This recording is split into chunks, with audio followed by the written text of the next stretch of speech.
Dude, Putin having his nukes on ready state is giving me daily neuralgia. It shouldn't. It should not. The nukes being on ready state is not a threat of a first strike on the West or on Ukraine. It is a threat of retaliation. It is a reminder to NATO that if NATO breaks the rules, if NATO intervenes in Ukraine, it will be mutual annihilation, which we already knew. NATO was not going to send troops in Ukraine anyways. NATO breaks the rules. What rules exactly? The rule that NATO is a defensive pact. So Ukraine not being part of NATO means that NATO doesn't have the right to intervene in Ukraine. Pretty sure UK played with the idea of sending something.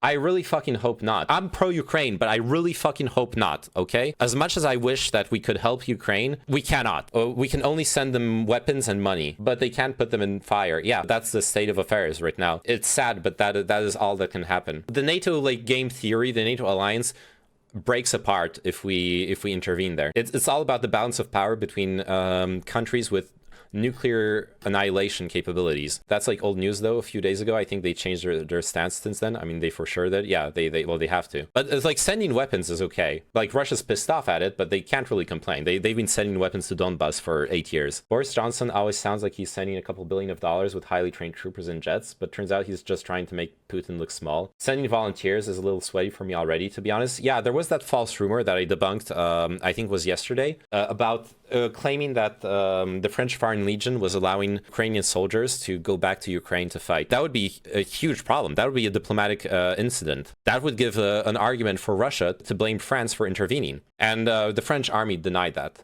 They absolutely have not been sending anyone or allowing any troops to go to Ukraine. So hope his Russian people will overthrow Putin and new government in Russia. At the moment, before even that's like far away. At the moment, I think the only hope is that the Ukrainian people resist enough to make the Russian army, the Russian offensive, too expensive in money and lives to continue. Overthrowing the Russian government is not going to happen in any immediate future.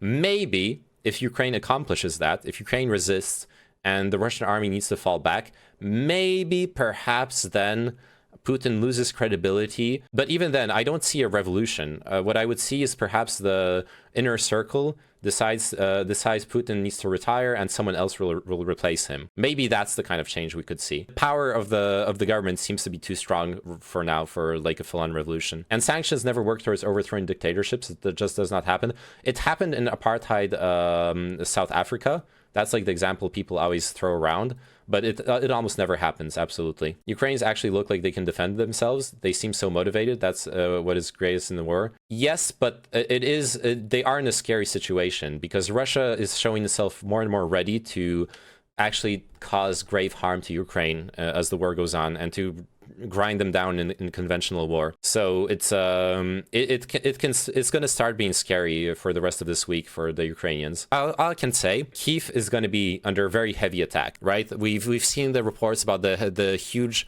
Russian regroupment and columns approaching Kyiv, and they are going to attack maybe this night. They've already been attacking last night, and well, every night Kyiv holds strong is a victory for Ukraine, but they need more than one victory.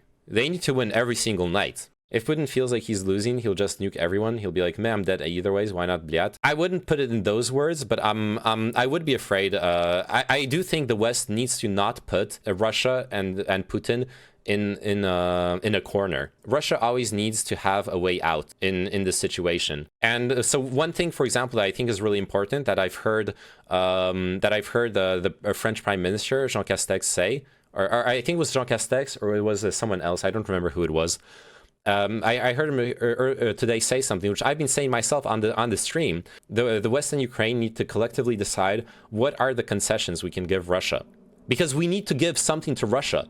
We need to give concessions to Russia to sue for peace in order to make allow Russia to save face in case for a peace process. That is very fucking important. In negotiations, is removing all of the sanctions on the table. That is first and foremost one of the most important things we can put on the negotiation table. Like a blanket removal of all sanctions, for example. That's at least a starting point. I don't believe there is a way out, though. I hope there is. I hope peace is possible. Wait, since when NATO is a defensive pact? First off, oh god, I need to go into that again. Officially, NATO is just a defensive pact. On paper, legally speaking, NATO is just a defensive pact. In practice, yes, NATO was formed as an alliance, as basically an anti-USSR alliance. That is also a geopolitical reality. But what makes NATO powerful in geopolitical terms is the defensive alliance aspect, plus the mutually assured destruction, the nuclear umbrella aspect of NATO.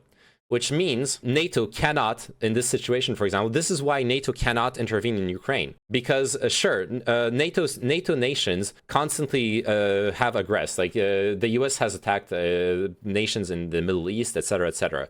I'm not denying that. First off, those are not NATO operations, but sure, it was the US. But the US cannot do that against a nuclear power. That is the reality of geopolitics between nuclear powers. It's that there's mutually assured destruction, so you cannot willy-nilly declare war. You cannot engage military operations against each other. So it is NATO being a peacekeeping defensive thing is not true for non-nuclear countries. Sadly, they don't get the benefit of respect of that respect, but nuclear countries do get that benefit. I've seen sources saying that Denmark is sending volunteers and they're deciding it as well, though it's likely that we won't be able to send many at all. Reason being that most guys here have done mandatory military service and are part of the defense forces. And they're almost certainly not going to let people who are in the defense forces, even if only via military service, to go fight. Well, yeah, that's the thing. That would be a diplomatic incident. Like that's what Russia was accused of in Donbass. Russia was accused of sending in actual Russian military disguised as insurgents, as Ukrainian people. That is extremely illegal in international law. If you end up having proof of that happening, if Russia sees us doing that openly, then that is the same as sending NATO troops in Ukraine, and then we have war. Russia is invading Ukraine to protect the Ukrainian people. That is not true. Russia is invading Ukraine to stop Ukraine from getting closer to the West. So that is just not true. Yeah, you can make an argument that this Ukraine war was provoked in part by the US, but that doesn't justify invasion. And even with that, depending on how you frame it, I might take issue with it. Russia is going to extreme measures to save as many civilian lives as possible. Disagree with that? Russia is already doing artillery strikes on civilian targets.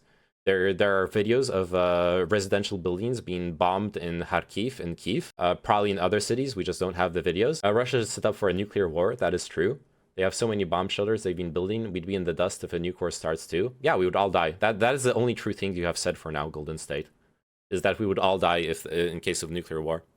And the sanctions won't hurt Russia at all. They won't paralyze Russia because Russia still has can trade with China and other nations, including the Central Asia. But that is just not. The sanctions will affect Russia. They're literally showing video game clips. How can you believe? And of the videos, anyways. There is misinformation, but there are real clips. But sure, if you're just gonna not believe any videos, then if you're not gonna believe any videos, then I guess all videos, all of the like hundreds of videos we're seeing are video game clips. You're sure, buddy. Why can't they join EU if they win this war? If they win the war, they can join EU. Why couldn't they before? Because before the Maidan revolution in 2013, 2014. Ukraine was under the control of a pro-Russian government. Ukraine was not a free democracy, so even if the people were pro-EU as a majority, the government being pro-Russian made it impossible for them to start the process for EU application. And then the Maidan Revolution, which was supported by and meddled with by Western interests, especially the US. Set up a pro-Western government, and in response to that, Russia, perceiving that as a threat to its interests, notably, for example, the strategic Sebastopol port, which had a 50-year lease still going for the Russian Navy, Russia basically seized Crimea. And then kept Ukraine in a constant state of destabilization through the proxy insurgencies of Donbass. One video looked really bad propaganda. There was the one where Ukrainian soldier was dipping bullets in pig fat because of Chechen Muslim soldiers. Saw that a lot in pro-Russian channels. Yeah, and I saw that shared in like pro-Ukraine channels. That's cringe. Fucking Islamophobic bullshit. Saw some streamers say it was based. Oh, that's disgusting. I don't even want to know who, okay? Don't even tell me. Don't even tell me who's said that. I don't even want to know. Fuck that shit. I'm not pro-Russia, but I don't think the US has any moral high ground. Yeah, to be fair, the US doesn't have moral high ground. I just don't fucking care. Okay, you want my real opinion on this whole, like, what about the US? I don't fucking care. Two wrongs don't make a right. The US doing fucked up shit doesn't justify Russia doing fucked up shit. Yes, there's bad shit happening in Yemen. Yes, there's bad shit happening all across the Middle East. And yes, we should care about that just as much as we care about Ukraine. That is all true. But that is not going to stop us from caring about Ukraine. That is not going to make the Russian invasion justified. There, that's my stance. And then we can go back to, like, historical revisionism and arguing about other bullshit. Okay, Einstein. Thank you. The USA is clearly an aggressor on the world stage. Russia had good reason to be worried about NATO expansionism in Ukraine. I genuinely disagree. Because the USA is an aggressor on the world stage, yes. But the USA has never been a direct aggressor to nuclear powers. The USA knows its limits. NATO knows its limits. There never was a real threat of Russia being attacked by Western powers, because we have mutually assured destruction. That's just not credible. I understand why Russians think so, but I don't think it's credible. And because Ukraine is so close to us, it feels like it might happen to us soon, even us. Like, Finns have done nothing wrong. And I understand that, yeah. Oh, wait, you were talking about the Finnish perspective. I'd like if everybody could be like us Scandinavians. You mean cold and depressed? I'm sorry, I'm joking. I love you, okay? I love you, except that you guys are so fucking toxic in CSGO. I swear to God. I swear to fucking God. When I'm joining a CSGO lobby and I hear that fucking Swedish accent, I know this guy is gonna shit on the entire team for every single mistake they're doing. You guys need to fucking get your anger in check, okay? Swedish can confirm I'm cold and depressed. Aw, have a hug. If Napoleon had conquered all Europe and won in Russia, everyone would be speaking French and demonstrating in the street for the price of oil and arguing about the upcoming elections instead of doing war. Yeah, I don't know if that empire could have stood united. That's really doubtful. You got to play with Finns. I've never had a bad experience playing Counter-Strike with a Finn. Nice. Wait, he did go in Russia. Yes, but he failed in Russia.